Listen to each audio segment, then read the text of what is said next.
FM 89.1, Radio Universidad. La pediatría del Hospital Italiano nos atiende muy amablemente y se presta a este pequeño paso de comedia. Hola, ¿cómo le va, Guillermo? Doctor, buenas tardes, ¿cómo anda? Hola, ¿qué tal? ¿Cómo va? ¿Cómo le va? ¿Bien? Agosta es el apellido con G, pero desde que me recibí en la facultad que siempre vine con C. Ah, dije Acosta, no, tengo Agosta acá anotado, sí, perfecto. Sí, habrá sido perfecto. Puede haber sido mi inconsciente, o un tic. Mm. No, hoy, doctor, vamos a hablar justamente de los tics, de lo que tiene que ver con Yo preguntaba si se denomina así o si hay otro tipo de denominación. Sé que los trastornos por tics existe esta denominación. ¿Es así? ¿Es correcto decirlo? Sí, digamos, TIC es una denominación médica, no es una. A veces hay nombres que no pertenecen, digamos, al léxico nuestro, sino por ahí al más de los no médicos. Perfecto. Pero TIC es un movimiento, digamos, parcialmente involuntario, te digo por qué lo de parcial, que efectivamente, bueno, ocurre en distintos grupos musculares. Sí, está bueno porque todos sabemos de lo que hablamos cuando decimos tics, ¿no? Todos conocemos a alguien o nos sucede a nosotros, y está bueno charlarlo con usted para que nos explique, porque muchas veces no se le da importancia, ¿no? No sé si alguien que tiene un tic imperceptible o no tan, o que no nos demos tan cuenta, si asiste o si hay una consulta médica en base a eso. Sí, en general el TIC merece la consulta cuando de alguna manera dificulta la vida cotidiana, la vida social, o llama la atención por algún motivo, sobre todo porque conviene hacer ciertos diagnósticos diferenciales, ¿no? Es decir, siempre es un movimiento, como decía, semi-involuntario, porque eventualmente los pacientes, si uno le dice concentrate y no lo hagas, pueden llegar a voluntariamente inhibirlos durante un tiempito, digamos, ¿no? Luego reapareces. Pero, digamos, hay que hacer a veces ciertos diagnósticos diferenciales.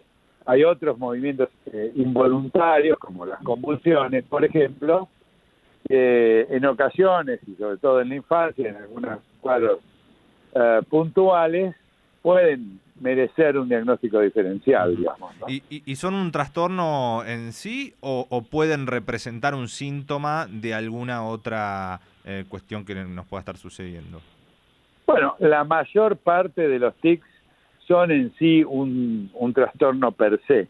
Y está bien decir que es un trastorno y no una enfermedad, ¿no es así? Porque un trastorno uno lo reserva para los cuadros que pueden ser una dificultad o comprometer, digamos, algunas esferas, pero no es, y que en cierto contexto puede funcionar como un problema y en otros contextos no, mientras que una enfermedad siempre es un problema. Por ejemplo, la varicela es una enfermedad, ahora en la época de los romanos, en la edad de piedra, siempre fue una enfermedad. En cambio, un tic, bueno, depende del contexto, puede ser algo bastante poco relevante en la vida de las personas, ¿no? Acá no vine solo, yo tenemos vía telefónica a María Brava por una cuestión de consultorio, de protocolos. También en el consultorio, me imagino, no puede andar recibiendo mucha gente. Está María, también estamos charlando con Guillermo Agosta, el jefe de neuropediatría del Hospital Italiano. ¿Qué tal, doctor? ¿Cuándo aparecen estos tics? ¿Suelen aparecer en la infancia? ¿Pueden aparecer en cualquier momento de la vida? ¿Se nace con esto? Bueno, mayormente son de comienzo en la infancia, el grueso. Puede ser en la adolescencia, pero es muy, muy excepcional después de la adolescencia y tienen que hacer pensar en algún otro diagnóstico si aparecen más tarde. Al contrario, suelen desaparecer más tarde, no aparecer. Así que es más bien algo que uno está acostumbrado a ver en neuropediatría. La edad de comienzo puede empezar en niños muy pequeños me refiero a 3, 4 años, pero no es lo habitual. Lo habitual es el comienzo en edad escolar, o sea, a partir de los 6 años, digamos, y como digo, puede a veces aparecer en la adolescencia, pero en general en el transcurso de ese periodo de la vida como aparición, ¿no? ¿Y se sabe cuál es la causa? En realidad, la causa es, primero habría que definir que hay más de una variedad de tics, ¿no es así? Pero en términos generales, todos obedecen a alguna condición genéticamente determinada. Esto quiere decir que hay una condición de fábrica, vamos a decir, que favorece esa aparición, pero factores ambientales pueden exacerbarlos o, vamos a decir, hacer que afloren. Me refiero a situaciones de estrés o emocionales o ansiedad o este tipo de cosas. Igual quisiera ahí dividir un poco, por lo menos en dos grandes grupos, después se puede hablar más, pero hay dos grandes grupos que son los tics, vamos a decir, benignos, transitorios, que duran menos de un año, que en general comprometen algún grupo muscular, que desaparecen durante el sueño, y que son los que más suelen asociarse a por ahí algún periodo de la vida con más estrés o más ansiedad. Y otros que entran dentro de lo que es bastante ya conocido, que es el síndrome de Tourette o el síndrome de Tourette, o cuadros, digamos así, tics motores que ya son más persistentes, que son los que duran más allá de un año, que se asocian con ruidos, carraspera, tos, sonidos, digamos así, musculares, y que a veces se asocian con algunas características de la personalidad también, ¿no? Y recién decías, doctor, que tiene que ver con la genética, pero acá nos consultan y invitamos también a los oyentes para que lo hagan con cualquier duda, 15 388 5891, si puede ser hereditario en ese sentido y cuán grado puede haber de herencia. Sí, digamos, a ver, generalmente hay alguna condición en la familia, sobre todo en los últimos que mencioné, puede no ser tan evidente o no verse, pero es frecuente que sí, incluso uno está acostumbrado en el consultorio, es bastante a veces cómico, preguntar, en la familia hay alguien que tiene tics y el padre tal vez mientras guiña y tiene un tic en el ojo, dice, no, yo no conozco a nadie que tenga tics en la familia, ¿no? Y porque por ahí no se reconocen a sí mismos con el mismo tic que tiene el chico, que por ahí es en otro grupo motor, ¿no es así? Pero sí, frecuentemente hay alguna condición familiar en esto. María. Sí, doctor, yo pensaba que muchas veces sucede cuando hay niños, yo he visto niños, niñas teniendo algún episodio, vamos a decirlo, ¿no? Porque no es algo que se ha sostenido en el tiempo. Y la duda que aparece en los papás y las mamás, ¿le aviso lo que está haciendo? ¿Le digo, lo pongo en conocimiento o la pongo en conocimiento de lo que hace? ¿Cómo tenemos que obrar si notamos esto en alguno de nuestros hijos, hijas, alumnos, alumnas? Bueno, en términos generales, lo que uno recomienda es no exagerar la jerarquización ante el chico, ¿no es así? Del problema, o sea, no verlo como, o por ejemplo, como algo que se está haciendo y que en realidad lo está utilizando para manejar el medio, porque si no, uno parece que empieza a poner como una cosa culposa en una característica que el chico está teniendo. Así que en realidad en eso hay que bajarlo. Sí hay que hacer tal vez la consulta con el médico, arrancando por el pediatra, para poder ver esto que estaba comentando antes, para poder entender si se trata de un cuadro que va a ser seguramente transitorio o un cuadro que va a ser más persistente en el tiempo y que incluso eventualmente puede requerir alguna conducta terapéutica. O sea que la consulta sí me parece bien hacerla, pero respecto a vos, lo que decías vos, María, de si hay que jerarquizarlo frente al chico, yo tendería a bajar un poquito los decibeles en ese punto, ¿no es así? Y el tratamiento, perdón María, el tratamiento, porque recién mencionaste ahí la psicoterapia, ¿cuál sería, siempre que hay un TIC, es necesario este tipo de tratamientos? ¿Hay otros tratamientos? ¿No es necesario hacer un tratamiento? ¿Depende del caso? ¿Cómo? Bueno, en términos generales diríamos lo siguiente, por eso es importante primero hacer la consulta para clasificar de qué estamos hablando. ¿Sí? En general, en los chicos que tienen este fenómeno transitorio, uno tiene no hacer nada, calmar un poco a la familia, esperar y nada más. Cuando esto persiste en el tiempo o tiene muchas características, como mencionaba antes, esa carraspera que a veces hasta genera afonía por hacerlo tan frecuentemente, o es muy llamativo y puede condicionar a que haya problemas sociales que, vamos a decir, que lo cargan los demás chicos por el movimiento y demás. Bueno, en esos casos hay varias estrategias terapéuticas. Lo primero es una estrategia terapéutica más que puede estar en la línea de lo psicoterapéutico, que digamos hay como ciertas estrategias puntuales, no es que se utiliza o cualquier, digamos, terapia puede funcionar. Hay psicólogos especializados en este tema que pueden como desensibilizar, vamos a decir, al chico respecto a los tics y mejorar la situación. En general son terapias más bien cortas. Después, en los casos más severos, también uno puede recurrir a ciertos fármacos que no es que curan la situación, pero sí eliminan los tics o los evitan o los atenúan. Y a veces es necesario hacerlo porque en ocasiones, en ciertos chicos, el tic es tan aparatoso, tan llamativo, que la vida social del chico se compromete demasiado y le dificulta, y el mismo chico pide por favor que de alguna manera se pueda contraer. Y para eso hay varios fármacos que se pueden usar, desde más, vamos a decir, más suaves, por llamarlo de alguna manera, a fármacos más con mayor intensidad y que terminan controlando la situación. Pero bueno, hago hincapié que esto está reservado para cierto grupito de chicos, y no es que es una cosa que a todos los chicos hay que medicarlos, ni muchísimo menos, ¿no? Doctor, una pregunta más por mi parte. Si bien obviamente hay una predisposición genética, como usted bien ha dicho, hay algunos disparadores que son del orden psicobiosocial, ¿no? Los tiempos van cambiando, los ritmos de vida van cambiando, la situación también ambiental va cambiando.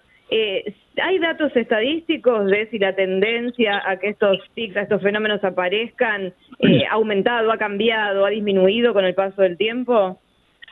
Sí, no, realmente no han aumentado, o sea, desde que no hace tantos años que hay una sistematización como para poder seguirlo, pero en los últimos años uno tiene muchas veces la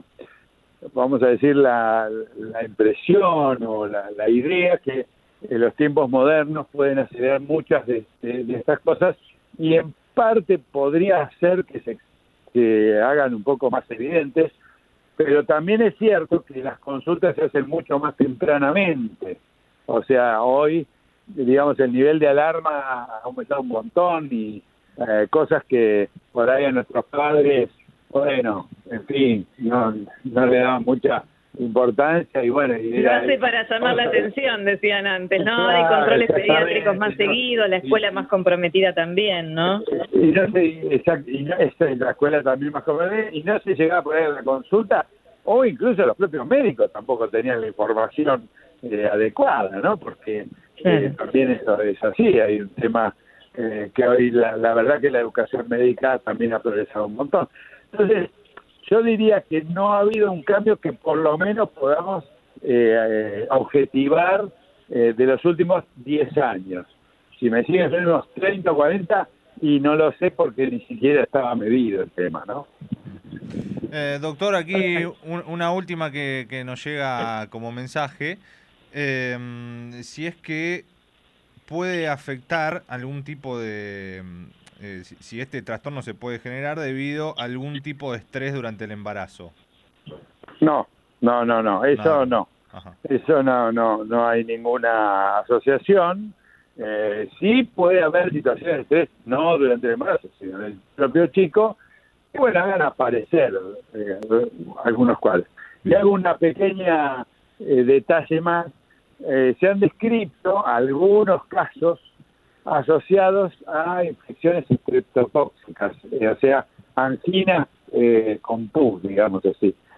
Y eso, como las anginas purulentas de otras épocas ya casi no existen más, entonces realmente eso sí que ha ido decreciendo muchísimo, porque bueno, por el uso de los antibióticos y de lo que hablábamos hace un minuto de la consulta, realmente hoy es muy antes, digamos, al menos cuando yo era chico, hace muchos años atrás, que los chicos tuvieran anginas con pus era bastante frecuente, y eso podría asociarse, generar un tema inmunológico y asociarse con algunos cuadros parecidos a este que estamos escribiendo. Eso ya casi es medio inexistente también, ¿no? Tengo una más, si tiene un tiempito, aquí una oyente que manda su pregunta vía WhatsApp. A ver, la escuchamos. Dime, Mauro. Hola chicos de Lo que Mueve, esta es una pregunta para el doctor, soy Sol de la Fe. Quería saber, doctor, yo tengo mi sobrina que desde que nació tiene el tic que le bailan los ojos de izquierda a derecha, y en los momentos que se pone más nerviosa, más le bailan. No sé si esto tendrá algún nombre, yo lo describo así. Hoy ya tiene casi 10 años y, o sea, no se solucionó. Está con terapia porque también a la hora de la lectoescritura le cuesta mucho, los libros se los tienen que fotocopiar mucho más grandes para que pueda enfocar mejor, y obviamente, bueno, las cargadas pobrecita en la escuela. ¿Hay alguna chance de que este problema se resuelva tal vez en la adolescencia, en la pubertad, o ya queda así? Por ahí mejorarlo, pero bueno, digamos, es algo que le va a quedar de por vida. Gracias, un besito a todos. Bueno, ¿querés que conteste? Sí, claro. Bueno, en realidad lo que describe, obviamente por la descripción, ¿no? Esto merece una consulta médica, pero por la descripción no es un tic, sino un nistagmo congénito, se llama eso. El nistagmo congénito es justamente una batida de los ojos que puede obedecer a un montón de causas, a varias causas. Muchas son oftalmológicas, por ejemplo, y es solo un ejemplo porque hay muchas más, las personas que son ciegas al color, o sea que solo ven en blanco y negro, severos daltonismo, pueden tener nistagmo congénito, pero es una de las causas. Existe un nistagmo congénito que llamamos idiopático, o sea, sin ninguna causa ni ninguna otra asociación, que genera, como bien describe esta tía, una dificultad, claro, como no puede fijar la vista, una dificultad para la función de la lectoescritura y para muchas otras cuestiones. Algunos anteojos pueden mejorar un poco la situación. Mucho es del resorte del oftalmólogo. Hay la necesidad de una consulta neurológica para descartar patologías neurológicas que se asocian con esto. Tal vez si la vio el pediatra habrá derivado a los especialistas pertinentes. Y respecto a lo último, que es el pronóstico, y en general no son situaciones que se resuelvan, sino que se van buscando atenuantes o formas de ir llevándola, pero no tiende tanto a desaparecer. ¿Sí? Es todo esto lo que yo creo que es, ¿no? Perfecto, doctor. Ha sido muy claro y bueno, gracias por participar en nuestro programa aquí en esta tarde. Bueno, muy bien. Encantado entonces y quedamos al habla. Un gusto. Hasta la próxima. El doctor Guillermo Agosta, jefe de neuropediatría del Hospital Italiano, hoy hablando aquí en Lo que Mueve nuestro consultorio acerca de los tics. Desde la Universidad Nacional de La Matanza, Radio Universidad FM 89.1. Siempre cerca.